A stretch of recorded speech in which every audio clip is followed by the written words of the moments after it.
നമ്മളിന്നിവിടെ ചെയ്യാൻ പോകുന്നത് ഒരു ചിക്കൻ കറിയാണ്. അതിനായി ഒരു ചട്ടി അടുപ്പത്ത് വെച്ച് അതിലേക്ക് വെളിച്ചെണ്ണ ഒഴിച്ച് കൊടുക്കുക. അത് ചൂടായി കഴിയുമ്പോൾ അതിലേക്ക് വെളുത്തുള്ളി ഇഞ്ചി ചതച്ചതിട്ട് നന്നായി മൂപ്പിച്ചെടുക്കുക. അതിന് ശേഷം സവാള പച്ചമുളക് അതിലേക്ക് ചേർത്ത് കൊടുക്കുക.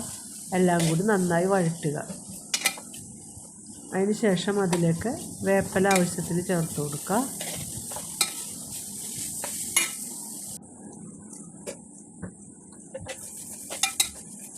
ഇനി നമുക്ക് പൊടികൾ അതിലേക്ക് ചേർത്ത് കൊടുക്കാം. മല്ലിപ്പൊടി, മുളക് പൊടി എല്ലാം ഒരേ സ്പൂണും അതിന് ഇത്തിരി മേലെയായിട്ടാണ് ഇട്ട് കൊടുക്കുന്നത്. പെരുംജീരകപ്പൊടി, ഗരം മസാലപ്പൊടി, കുരുമുളക് പൊടി, ഇനി ആവശ്യത്തിന് മഞ്ഞൾപ്പൊടിയും ചേർത്ത് കൊടുക്കുക.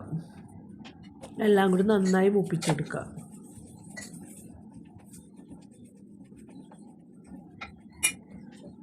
എല്ലാം നന്നായി മൂത്തതിന് ശേഷം നമുക്ക് ഉപ്പ് ചേർത്ത് കൊടുക്കാം. ഇനി നമ്മൾ അരിഞ്ഞു വെച്ചിരിക്കുന്ന തക്കാളി അതിലേക്ക് ചേർത്ത് വഴറ്റിയെടുക്കുക.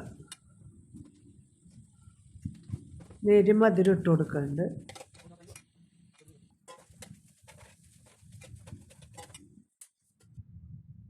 ക്ലീൻ ചെയ്ത് വെച്ച ചിക്കൻ അതിലേക്ക് ചേർത്ത് നന്നായി മിക്സ് ചെയ്ത് അടച്ചു വെച്ച് വേവിച്ചെടുക്കുക.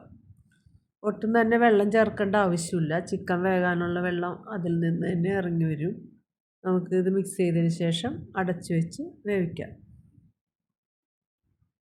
ചിക്കൻ ഒരുവിധം വെള്ളം അതിലേക്ക് ഇറങ്ങി വന്നിട്ടുണ്ട്. ഇങ്ങനെ തന്നെ തീ കുറച്ചിട്ട് വേവിച്ചെടുക്കുക.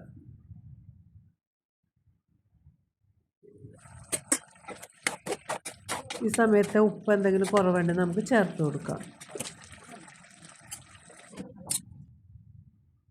ഇതിലേക്ക് ഞാൻ ടൊമാറ്റോ കച്ചപ്പാണ് ചേർത്ത് കൊടുക്കുന്നത്. കുറച്ച് സോയാ സോസും കൂടി ചേർത്ത് കൊടുക്കുന്നുണ്ട്. ഇത് രണ്ടും വേണമെങ്കിൽ ചേർത്താൽ മതി കേട്ടോ.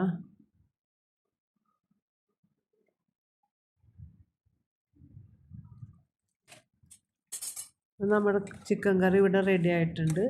നമുക്ക് ലാസ്റ്റായിട്ട് വേപ്പില ചേർത്ത് ഗ്യാസ് ഓഫ് ചെയ്യാം. നല്ല ടേസ്റ്റി ആയിട്ടുള്ള ചിക്കൻ കറിയാണ്. ഞാനിതിവിടെ ചപ്പാത്തിയുടെ കൂടെ കഴിക്കാനാണ് റെഡിയാക്കിയിരിക്കുന്നത്. ആ ചോറിൻ്റെ കൂടെയും കഴിക്കാം. എല്ലാവരും ചെയ്ത് നോക്കാം.